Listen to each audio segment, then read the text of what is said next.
Assalamualaikum warahmatullahi wabarakatuh. Kami dari kelompok 6 ASD semester 4 yang beranggotakan saya sendiri, Anzani Ayunda Zahra, Anissa Pratiwi, Ahmad Syafiq Gifari, Katarina Anindya Seviana, dan Zenabia. Kami akan menjelaskan bagaimana kondisi perekonomian dalam masa pandemi COVID-19 yang ada di lingkungan rumah kami masing-masing. Video ini dibuat untuk memenuhi salah satu tugas mata kuliah metodologi penelitian kualitatif dan kuantitatif dengan dosen pengampu Muhammad Hayun MPD. Assalamualaikum warahmatullahi wabarakatuh. Perkenalkan, nama saya Zenabia dari Universitas Muhammadiyah Jakarta. Saya di sini akan menceritakan keadaan ekonomi di masa pandemi saat ini. Selama masa pandemi ini, keadaan ekonomi di daerah rumah saya, yaitu Bogor, daerah Cibudeg, mengalami penurunan atau tidak seperti biasanya. Karena pendapatan keuangan yang didapat di daerah rumah saya itu kurang lebih hasil dari kerja di kota. Sedangkan di kota banyak pekerja yang di PHK. Seperti jadwal masuknya berkurang sehingga banyak pekerja yang dirumahkan. Oleh sebab itu, masyarakat sini kembali bekerja lagi sebagai buruh tani. Dengan mereka bekerja sebagai buruh tani, pendapatan keuangan yang didapat tidak menentu, sehingga perekonomian mulai berkurang untuk memenuhi kebutuhan hidup mereka.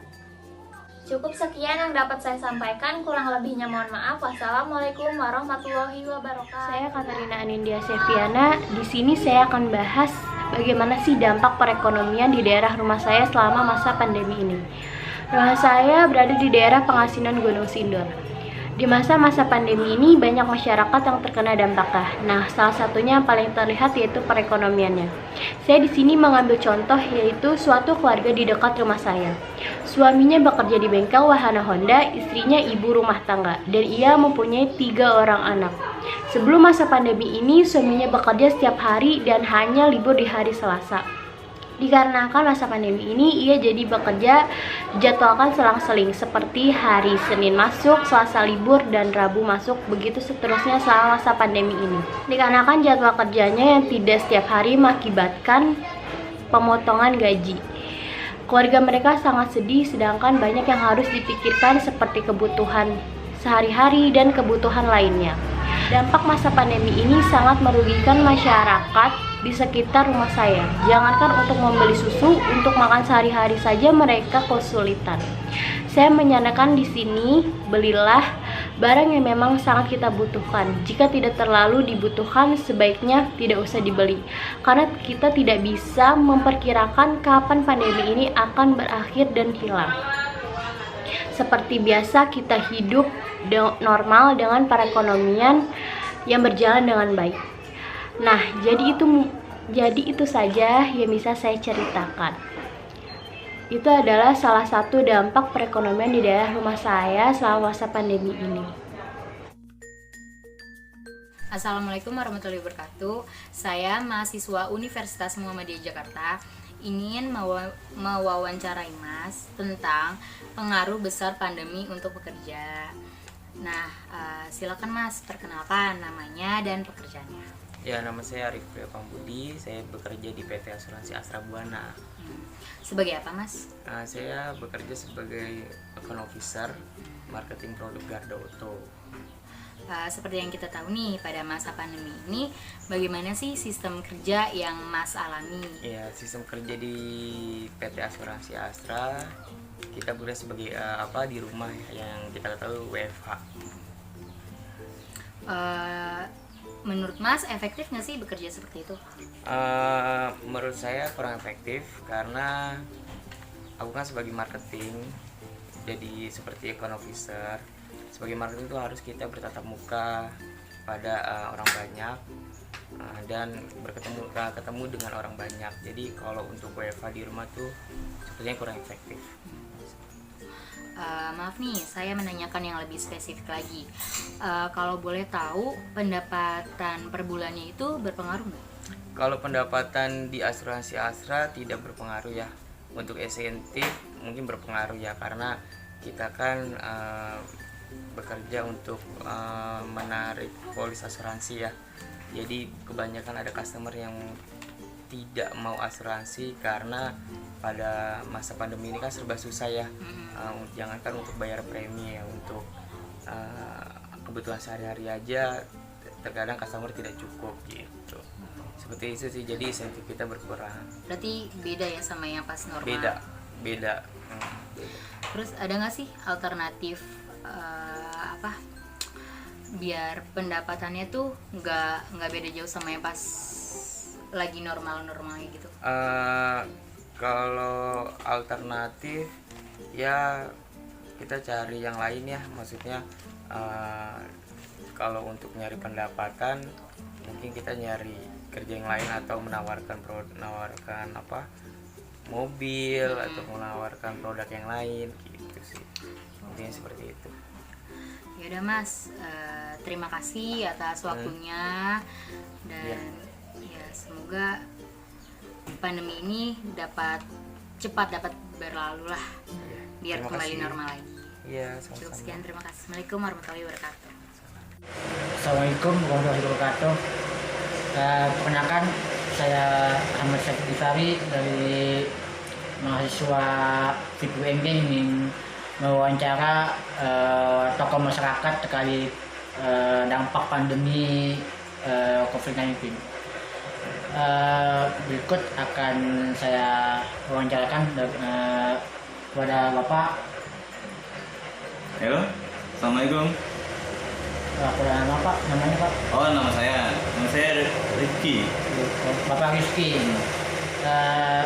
Bapak kerjanya Pak? Saya wirausaha. Boleh saya wawancara kan? Silakan. Jadi gini Pak, terkait masa pandemi, kira-kira gimana Pak cara kerja yang Bapak gunakan Pak? Oh ya.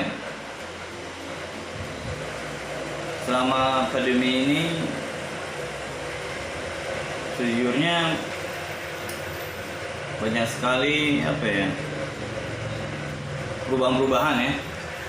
Pertama dalam hal jam waktu kerja yang biasanya buka lebih awal jadi tutupnya lebih cepat dan bukanya lebih lama gitu. Dan juga dikarenakan pandemi ini terjadi banyak hal yang mesti saya persiapkan ya. Pertama ini kan saya wirausahanya berjalan di rental PS ya. Dan juga saya ada 2 toko lagi sebelah ATK juga. Khusus untuk rental PS ini persiapan saya perubahan cara kerja saya itu ya aturan PSBB gitu kan. Jarak diatur. Terus juga tiap orang main saya sediakan hand sanitizer juga, dibatasin lah. Banyak sekali ya perubahan yang terjadi. Ya kira-kira seperti itu, apakah efektif Pak? Ya itu pun mesti ada pengontrol ya, dikontrol gitu. Kalau nggak dikontrol susah emang. Sekarang kalau nggak dikontrol masih tetap berdempetan ya.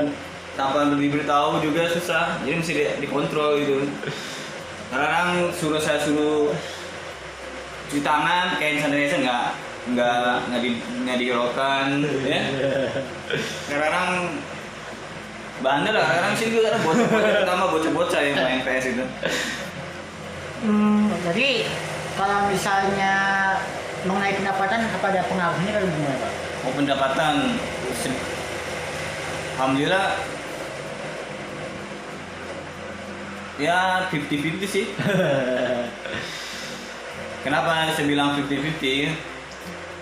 Karena kan saya kan ada 2 usaha nih.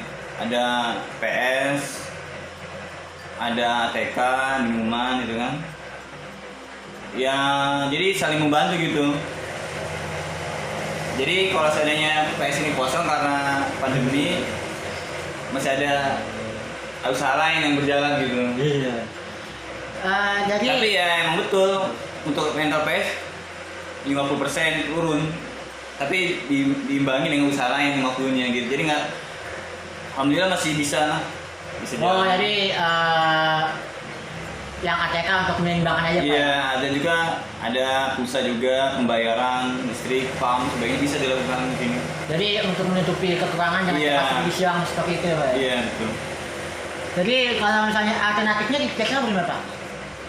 Ya, untuk alternatif buat rental PS ya, saya menyediakan sewa PS dibawa pulang gitu, jadi nggak main di sini. Iya kan ada aturan PSBB kan ya, nggak boleh ngumpul banyak orang ya, takut kena razia. Satu ya repot. Ya itu dia solusi saya sih untuk rental PS. Ya saya sewakan PS-nya gitu dibawa pulang gitu. Sedangkan untuk ATK minuman ya tetap buka seperti biasa aja. Ya, Itu sih alternatif deh. mungkin ya semoga ada perubahan dalam masa-masa pandemi ini sehingga kegiatan perekonomian di Iya. masyarakat lebih berkembang lagi Pak ya. Iya betul. Mungkin ini aja Pak yang saya ingin wawancarakan Pak. Terima kasih Pak atas wawancaranya. Ya sama-sama. Ya, dan mohon maaf Pak mengganggu waktunya. Iya, enggak kok. Betul lagi sepi ini kan. Lagi mau disewain di sini. Ya, terima kasih Pak ya. Iya. Ya, terima kasih. Lebih kurang mohon maaf. Wassalamualaikum warahmatullahi Dapat saya wabarakatuh. simpulkan bahwa dampak dalam pandemi COVID-19 ini sangat terlihat terlebih dalam perekonomian, membuat sebagian warga menjadi kesulitan seperti contohnya banyaknya pengurangan karyawan, pemotongan gaji, pendapatan yang berkurang, hingga perubahan sistem kerja maupun jadwal kerja. Dan tentunya kami sangat berharap bahwa pandemi ini segera berakhir dan perekonomian bisa kembali normal. Itu saja yang dapat kami sampaikan, kurang lebihnya mohon maaf. Wassalamualaikum warahmatullahi wabarakatuh.